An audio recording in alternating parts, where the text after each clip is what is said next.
যেদিন ফেসবুক তোমার মানি সোর্সটাকে বন্ধ করে দিবে তখন দেখবে সব বন্ধ হয়ে যাবে, কারণ তখন তারা হবে কি মানে তাদের নিজের কাজে ব্যস্ত হয়ে যাবে। এই যে মানসিক রোগী বানিয়ে দিচ্ছে ফেসবুক, আমার মনে হয় যে এটা বাংলাদেশের মানুষ এটাকে মিস ইউজ করছে।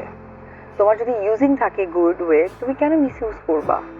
হ্যাঁ, তো এইটা যেহেতু আমাদের বাংলাদেশের মানুষদের পক্ষে সম্ভব। তুমি দেখো যে হলিউড বলিউডের টাইমই নাই, কার পেছনে কেন কোনো টাইমই নাই, ওরা ওদের নিজেদের কন্টেন্ট ক্রিয়েট করা। তোমার পজিটিভ গুলো থাকবে না, আর পজিটিভ যখন তোমার থাকবে না ভালো কিছু তুমি দিতে পারবে না, এটা স্বাভাবিক বিষয়।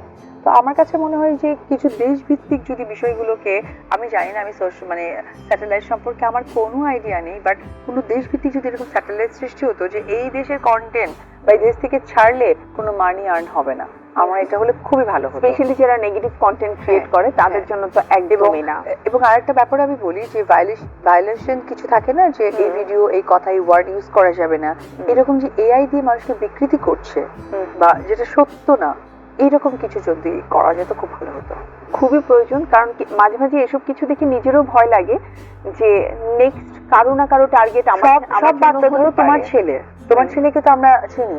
ফার্স্টে আমি বাবুর সাথে আমি ধরো একটা জায়গায় ছবি তুললাম, আমি তো ওপো আন্টি, আচ্ছা আন্টি আসলে একটা সেলফি তুলি, অন্যরা কিন্তু জানে না যে ও আমাদের সন্তান, তাকে নিয়ে আমাকে একটা বাজে কিছু লিখে দিল, এটা লজ্জার থেকে কিছু হতে পারে বলো?